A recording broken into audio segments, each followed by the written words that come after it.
Hey dude, What? open your eyes. Why? Oh, for God's sake. Anyways, it's Espionic. And Yoshi Part 4. And we're here talking about some games shown off at this year's E3. Almost entirely Nintendo stuff, so deal with it. Yeah. We're only going to talk about games that we're either personally interested in or have things to say about that particular game. So, what better way to start off than the absolute star of the show, Sonic Boom Fire and Ice. You know, people really seem to be, like, indifferent to this game at best. Yeah. I mean, the game was delayed, like, pretty much an entire year, and from what I've seen, people either don't care or just hate it. Because Sonic Sports Tape. Well, the thing is, I'm personally interested in the game, mainly because they did spend that extra amount of time to work on this game. Sega doesn't do that normally. Yeah. Which is why it's easy for me to have more faith in the game itself. I mean, it doesn't look that different from when we first saw the game, but like I said before, Sega delaying a game to spend more time working on it, that's pretty much unheard of. That's why I'm more willing to actually try out the game. i.e. Sonic 06 being like the prime example.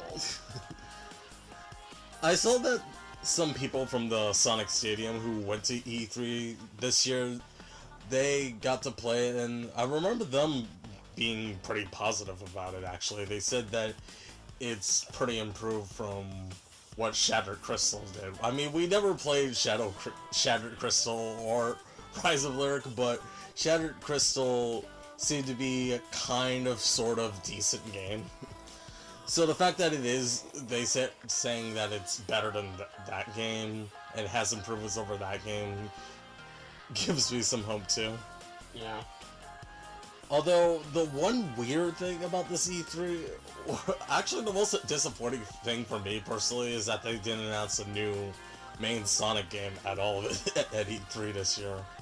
Because I was pretty certain that they would. But now I'm just thinking about it, and I know they're working on something Sonic related, they have to be. But now I'm thinking about, like, what if it's going to end up on the NX? Maybe that's why they haven't said anything yet or something, but I don't know, we'll see. So the next game I want to talk about actually is Yooka-Laylee. This game, it looks like an N64 Rare game. It's like, imagine if Rare from the N64 days somehow time traveled to the year 2014 or 2015. They learned how to program for HD consoles, and bam, there's a game. This is through and through a Banjo-Kazooie successor if I ever saw one. Well, which is good, and depending on how you look at it. Because we don't really see platformers like that anymore.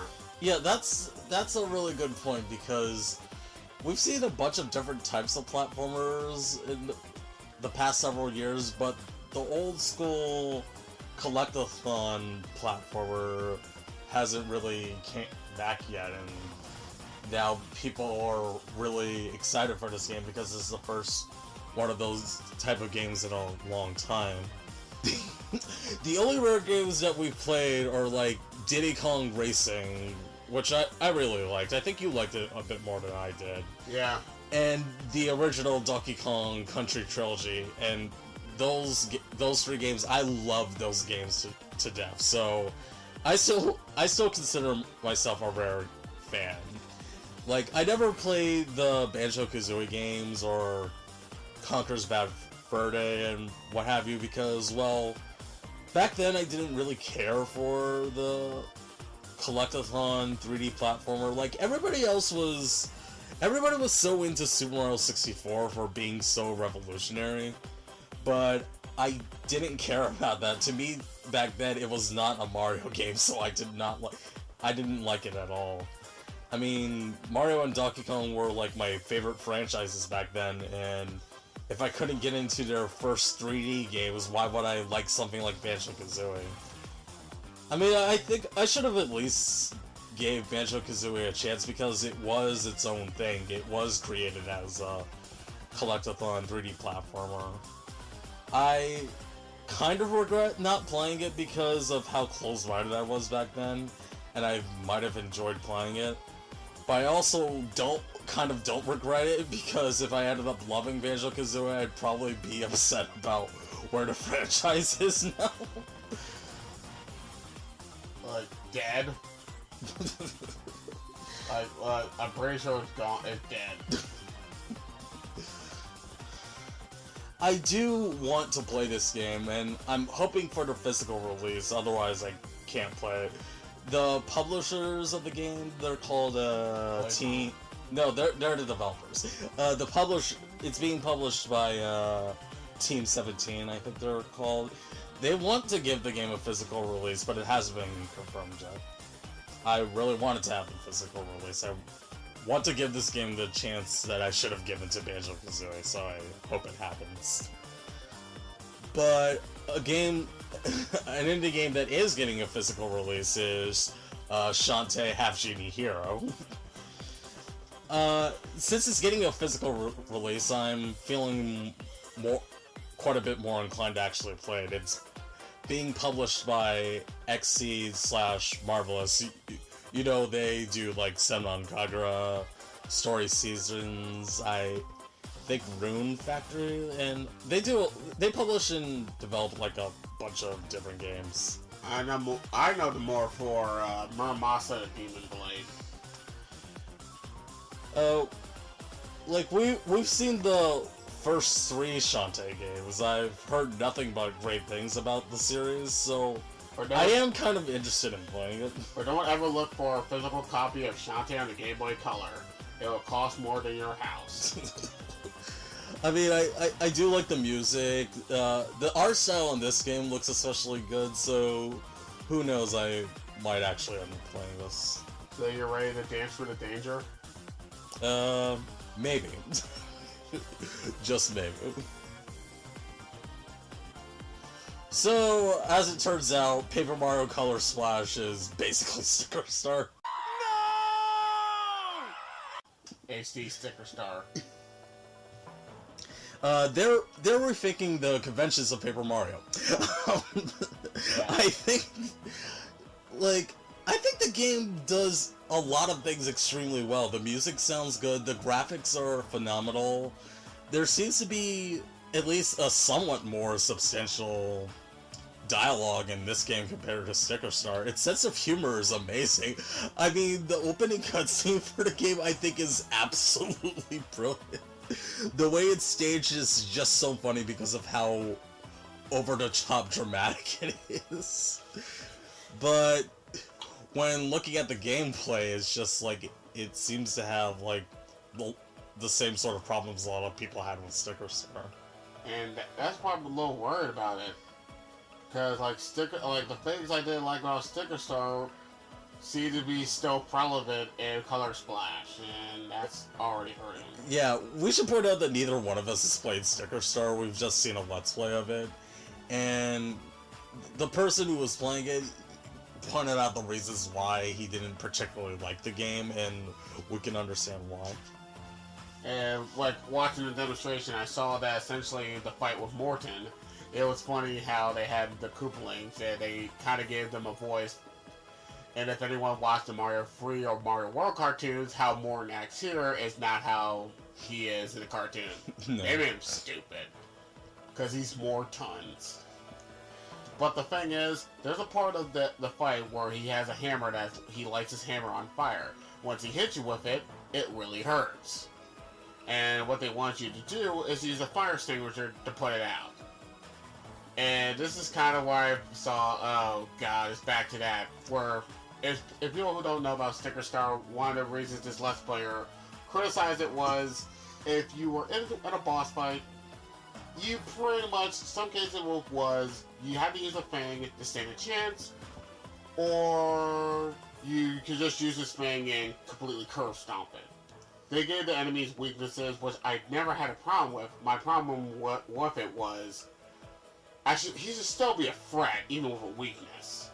Yeah, the thing is that it's incredibly binary. Either you'll have a hard time or you'll absolutely destroy the boss. And in terms of the final boss, they practically give you an I win button.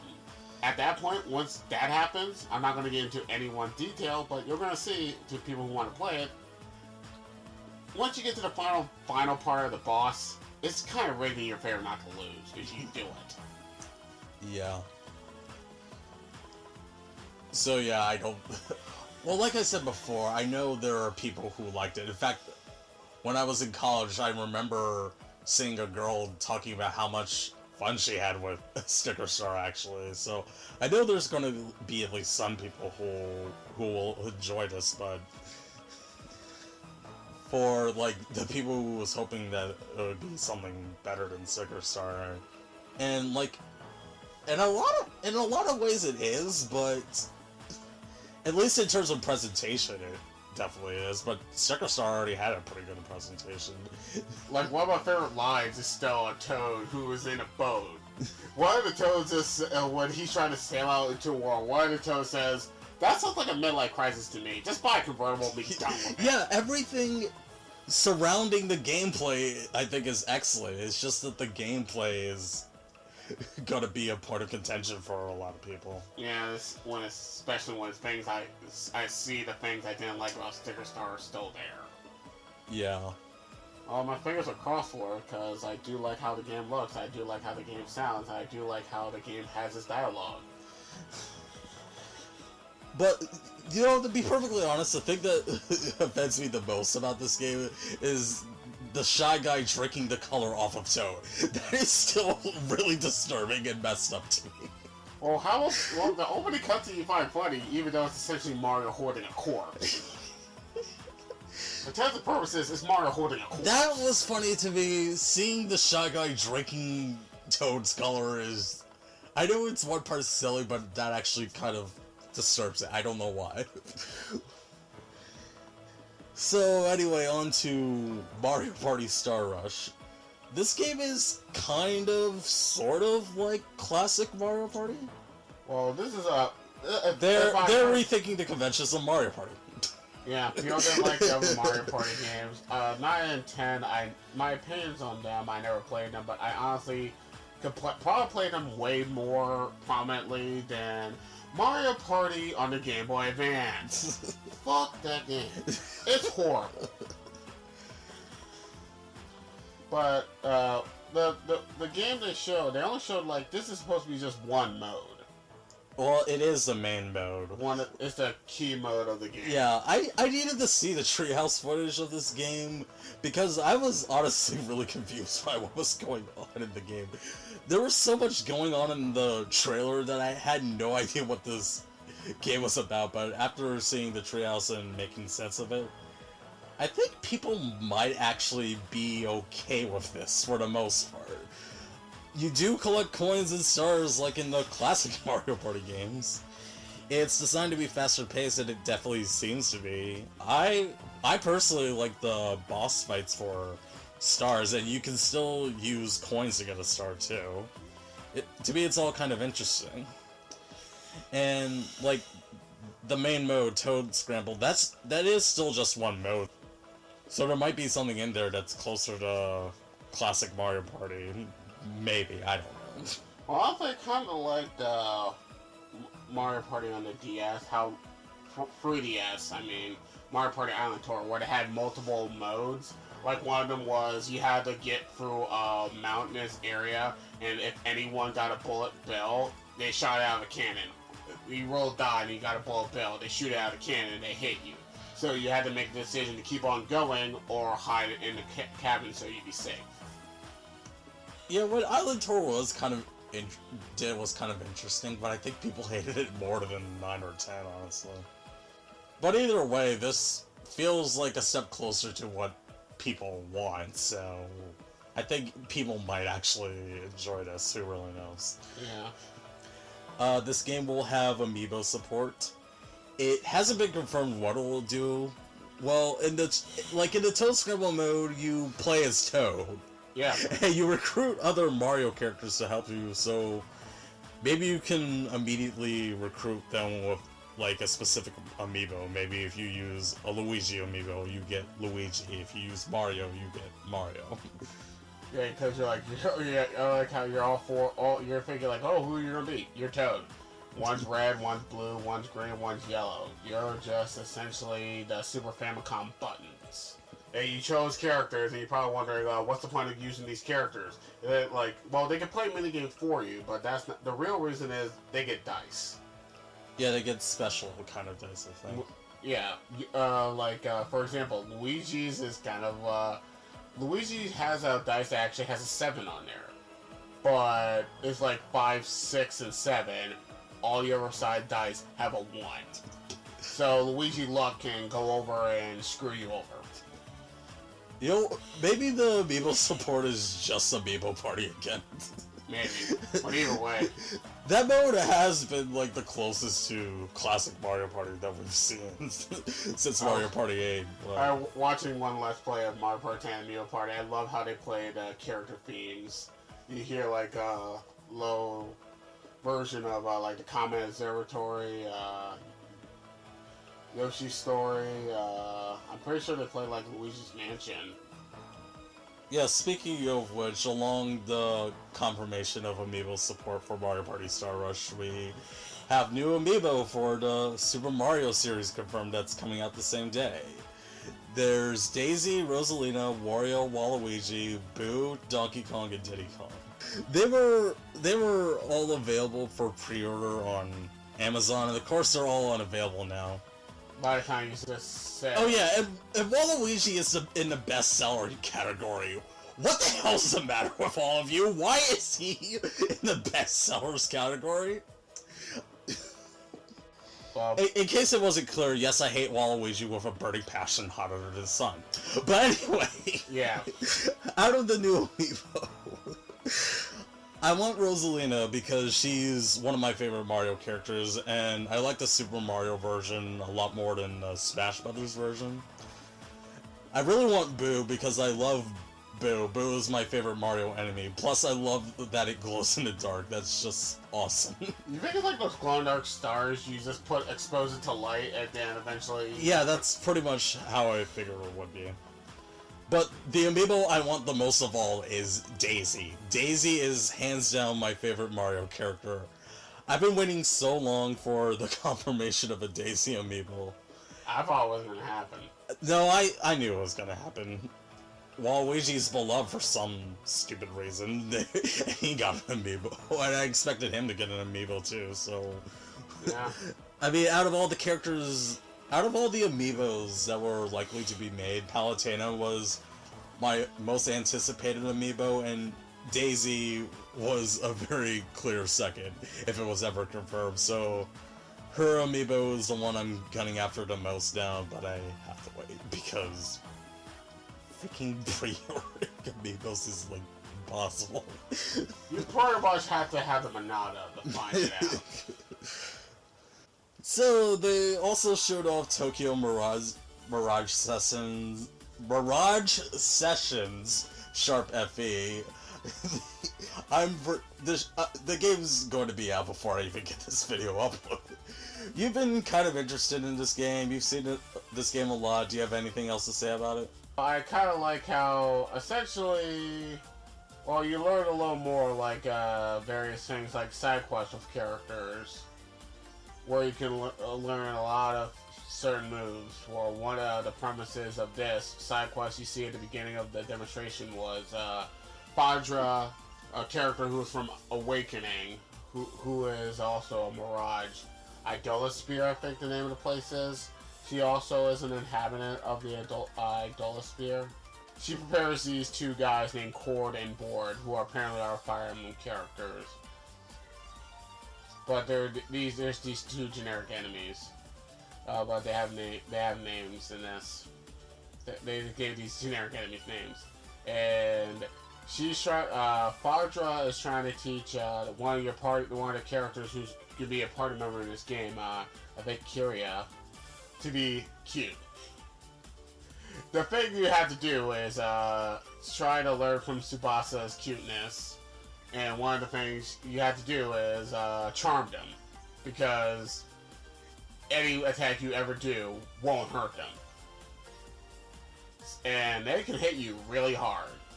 I mean, the person playing this, like Kira was like on death's door, like from one attack.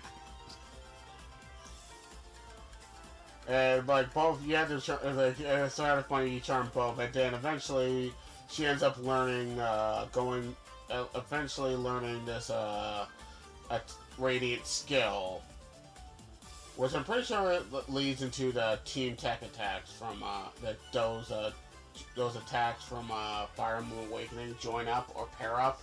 Yeah, it's called pair up. Yeah. Also like Chrom the Conqueror, how creepy he looks. The cool creepiness of it all. And Chrom as he is, how he appears in the Idolasphere is pretty freaky. Like he's Chrom as a mummy. Some zombie mummy rose from his grave to take revenge on the people who betrayed him in that future. Bad future, apparently. Or kept him out of Smash Brothers. Yeah, either way, he's zombie mummy. So, have you decided whether or not you're actually going to play this? Well, if our Wii U was working, I'd probably play it. Yeah. So, they also showed off Dragon Quest VII. You've played Dragon Quest IX, and you said you really liked it. I like Dragon Quest IX for what it is. I'm willing to bet that everyone's like, that's the worst thing ever. No, I told you before, people like 9 a lot. Now, you have been interested in the 3DS remakes for Dragon Quest 7 and 8. What do you think of Dragon Quest 7 so far, based on what you've seen? Well, I kind of liked how it looks a lot. Well, I never saw original Dragon Quest 7. I don't know where it was on. It was the PlayStation. I think the original PlayStation. Okay. But they completely redid it from the ground up, which is pretty cool. I like how they're still in the All Trades Abbey, where you get to change your class. I think one of the characters you can turn into a slime, which is kind of funny.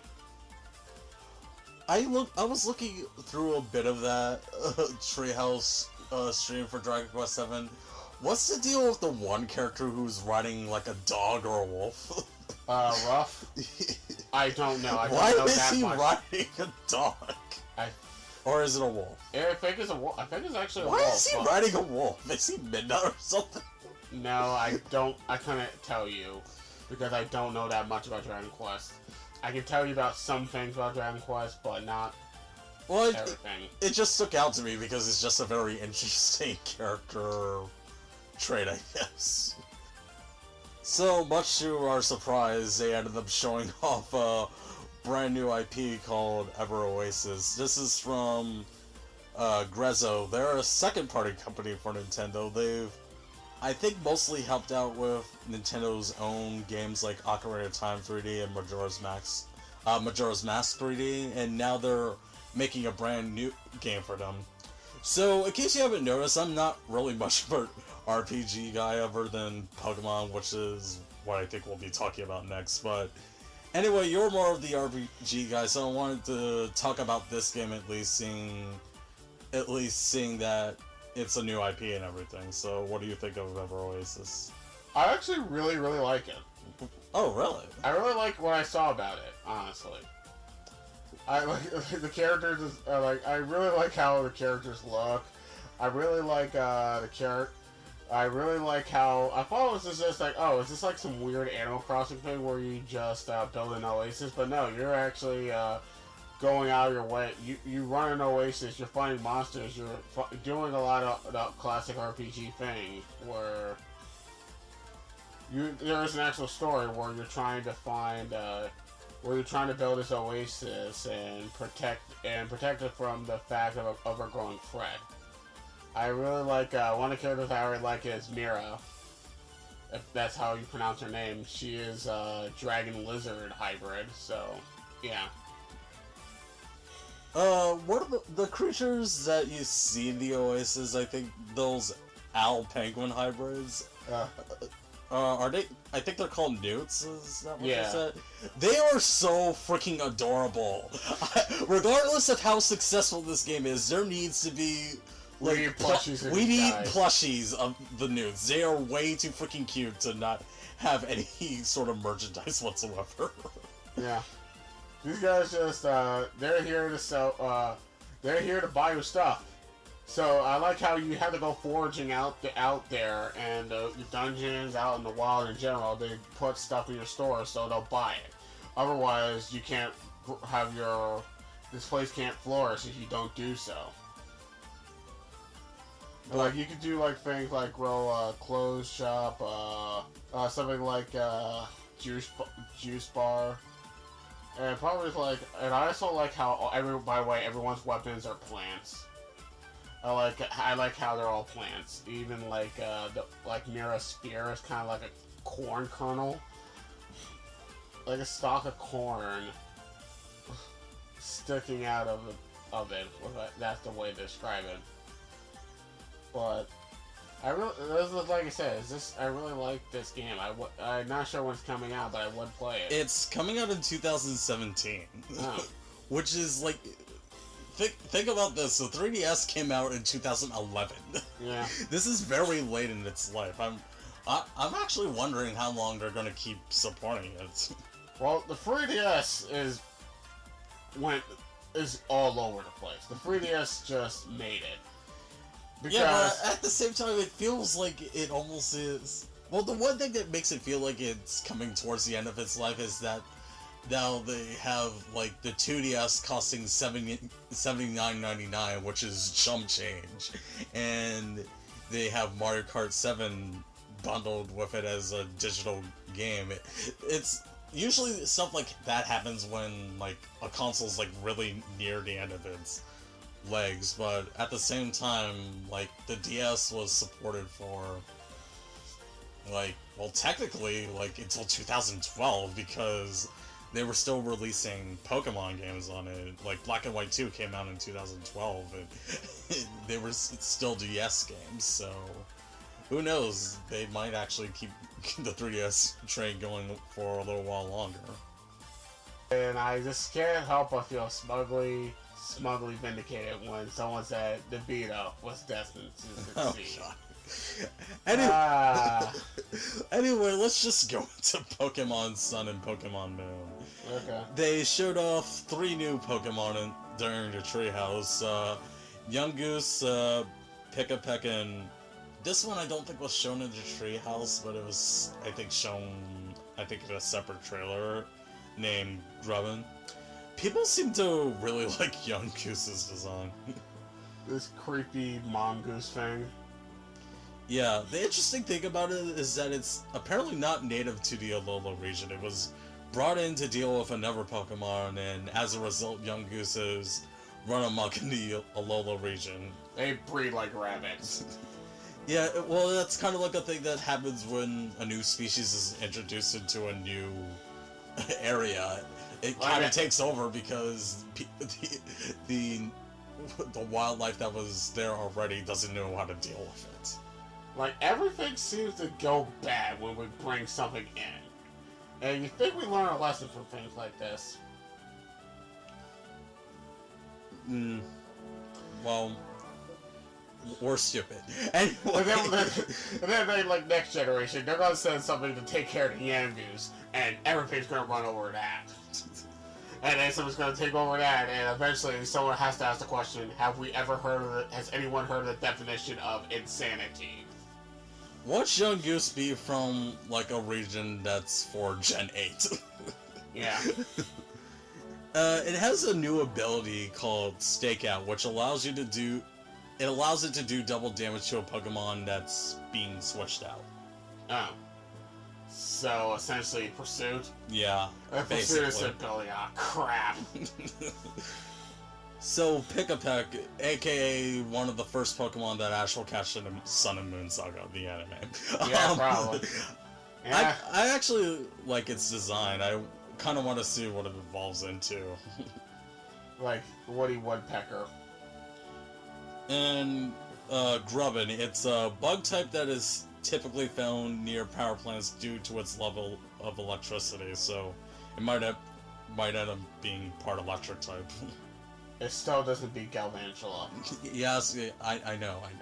But one of the Pokemon I like that I saw in a Core magazine that you showed me was the rock type that's Puppy. He's so adorable. So, actually going back to that, they showed off those two new Pokemon like before E3. Don't remember their Japanese names. I'll probably put them in during editing, but they also showed that Zygarde's 10% form and complete forms will be in Pokemon Sun and Moon, which doesn't surprise me because the anime is going pretty deep into these new forms for Zygarde, and I think it would be weird if only the anime really went into something like that and not the games. Yeah.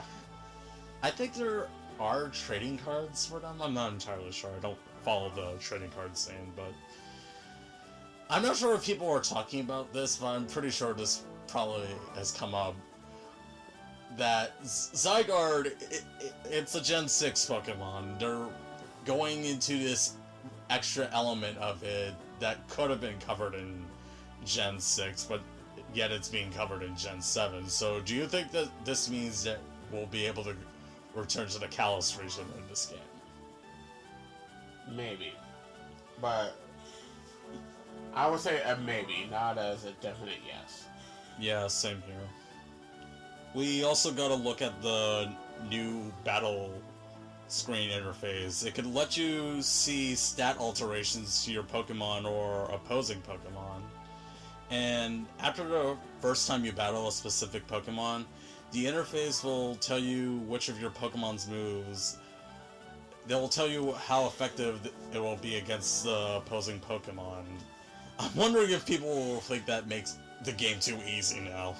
Even though, honestly, it would kind of help players if you forgot or trying to remember which types, how types go. You might not always remember that Steel is strong against Fairy. Yeah, especially since Fairy's still kind of new. I know Fairy's weaknesses pretty explicitly, pretty well at this point now, though. It's weak against Poison and Steel. It is not very effective against fire types. Yeah.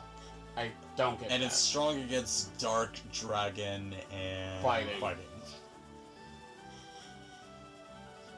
And just to drive the point even further, I don't want to make too much fun of her, but I've been watching Lucajin's Let's Play of Pokemon Heart Gold, and I've been loving her Let's Play of it. But and even though she's played Pokemon White before, she's still not entirely familiar with some Pokemon's types, and even if she does, I noticed there were moments where, when she's up against, say, a Magneton or something, she would remember that it's, weak against fire, but because she sees it floating in the air, she doesn't use a ground-type move, even though Magneton doesn't have Levitate as an ability. It has to use Magnet Rise to actually be safe. Yes, folks, even though it's floating in the air, you can hit it with an Earthquake as long as it doesn't use Magnet Rise. So, a player like her, it would benefit for even a player like her who has played a bit of Pokemon but still hasn't quite grasped it yet, so I don't know. Just because you have a type advantage doesn't mean you're going to win. Most of the time, levels will make a difference. Not just levels. If your opponent happens to have a move that's effective against you, that doesn't really matter. We go I have this level 5 Geodude. I'm up against a Charizard. I'm gonna win. No, you're not. That Charizard is several levels above you, and even if you are evenly leveled, and that Charizard goes first and then knows Steel Wing, if it knows a move say Steel Wing or Solar Beam, yeah, you're done. Especially with Mega Charizard Y, where its ability is Drought, where Solar Beam will go off on a fly. And be even more powerful. Yeah. And they also showed off a new multiplayer mode called Battle Royale, which works like how it sounds. It's a 4 trainer free-for-all battle, with each trainer using up to 3 Pokemon. I've always really liked the idea of a Pokemon Battle Royale, and I was kind of wondering when they would get to doing something like that, because it's kind of basically like a double multi-battle. Except, but you're not a team. Yeah. You're not on teams. Your opponents can attack you or attack someone else, or you can attack them.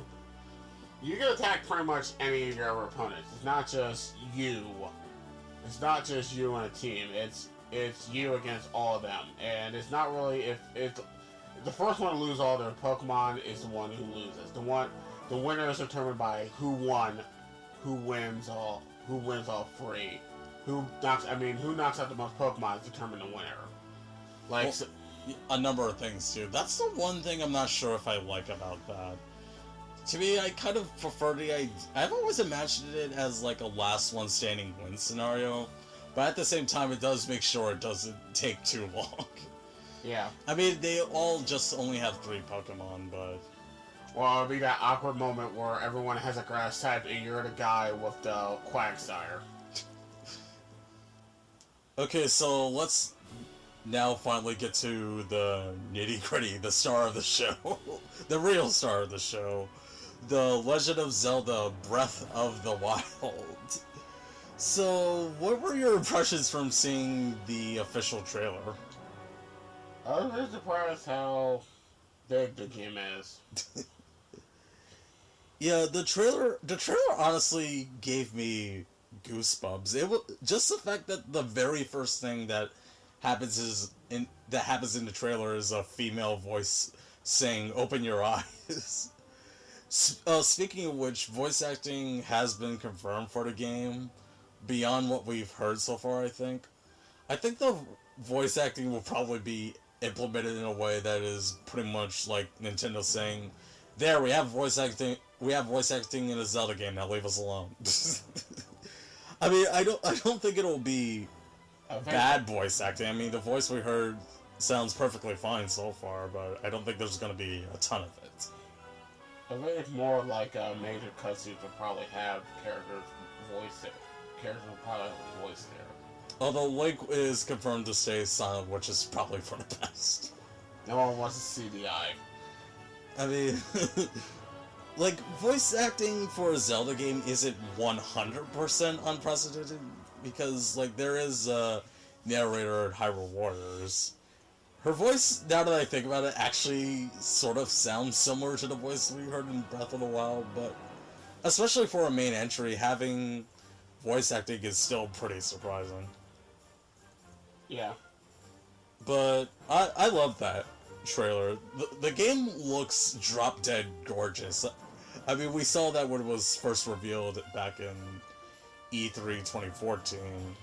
It's an incredible art style. Looking at the characters and the enemies and the animals, it sort of reminded me of Ocarina of Time and Wind Waker and a little bit of Skyward Sword, honestly, but the environments look like they're kind of realistic a little bit, maybe.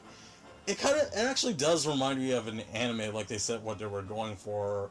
Like, in a lot of anime, you see, like, the background, like, anything that's environmental is, like, incredibly detailed, but the characters themselves, they look like anime characters, so, yeah. But, anyway, there are way too many things to talk about regarding this game. If we did talk about everything, we'd have to record, like, a 10-hour video. I'm not even kidding.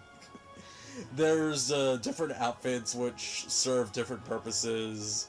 The weapons, the materials, the cooking, the hunting, the... Like having an iPad, an iPhone. The more dynamic enemy AI, the ruins, the 100+ shrines in addition to dungeons.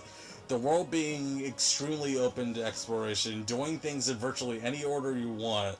The fact that we've seen less than 2% of this world. But I think we'll just talk about 3 things that really stuck out for both of us. You name 3 things and I'll name 3 things. Go. The fact that you can just if you really, really wanted to, go right to the final boss and beat him. Yeah, this is ridiculous. When they say it's open, they really mean it. If you really want to, you can just take Link after getting resurrected, just go out and try to fight Ganon. Or whatever evil is in Hyrule Castle. Most likely Ganon, but still. I think they confirmed that it's known as Calamity Ganon. You try to fight him, the odds are stacked in his favor, but you... They said it's possible to beat him, though. The odds are stacked in his favor of winning, but you can still win it. You can still do it. Which is still crazy to me. And the fact that Link essentially has an iPhone.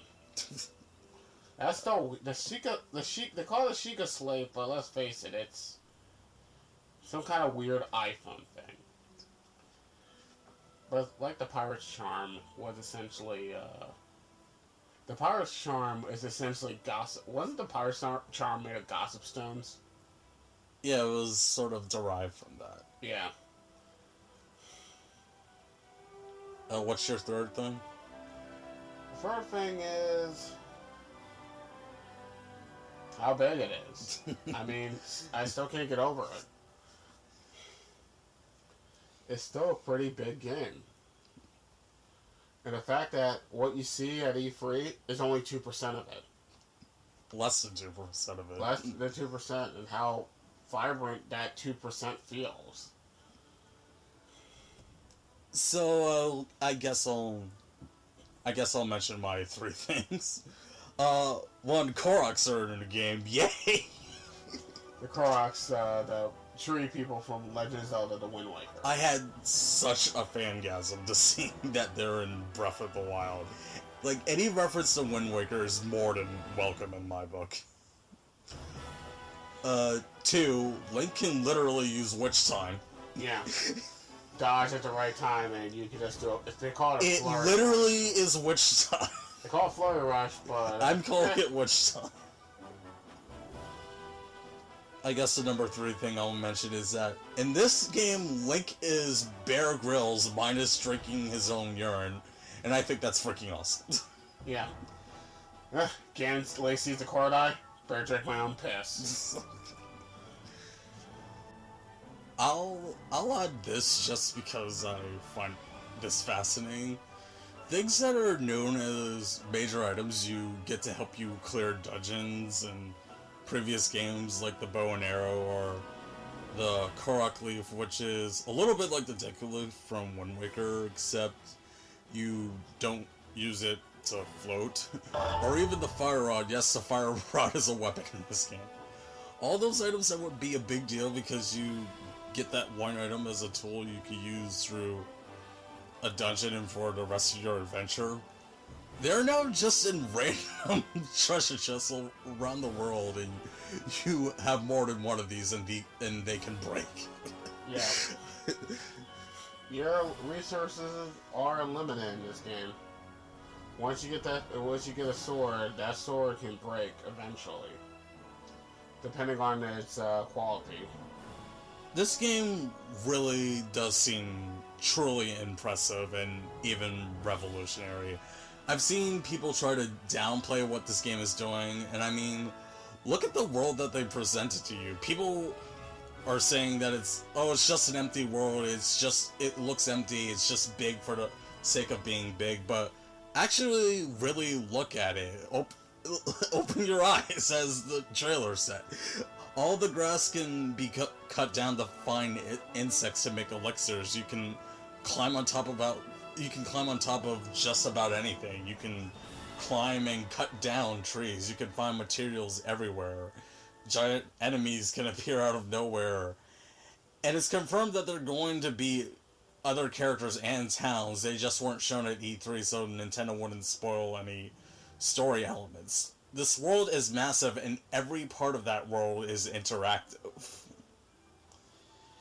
And people are also saying that, like, it's just Skyrim or something, and yeah, there are elements of games series like Skyrim, Fallout, Metal Gear Solid, Monster Hunter, and a bunch of other series, even past Zelda games, like the material collecting for making potions and crafting better weapons in Skyward Sword or having multiple weapons in Wind Waker, but it's a combination and evolution of so many different elements from so many other games that it feels like an experience I've never quite seen before. This is honestly the most excited I've ever been for a Zelda game, period. I got into Zelda thanks to Phantom Hourglass and Wind Waker, the latter being my favorite game in the series.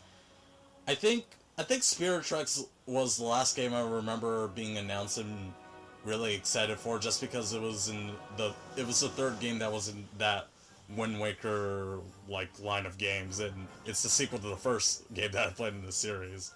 I mean, I've been excited for other games in the series before, but this one seems to be really delivering a fresh, unique experience and really evolving Zelda in ways I couldn't have ever imagined. Eiji Aonuma was talking about changing the flavor of Zelda from Japanese to Western, and it's really apparent with this game. Which, honestly, I kind of like. It's not something as weird as, say, Link knowing Dude Bro Jitsu or something. Where I kind of was like, where Link is using other weapons other than the sword and shield combo we know him for. He has a spear, he has an axe. You can use a bokoblin arm. A skeleton.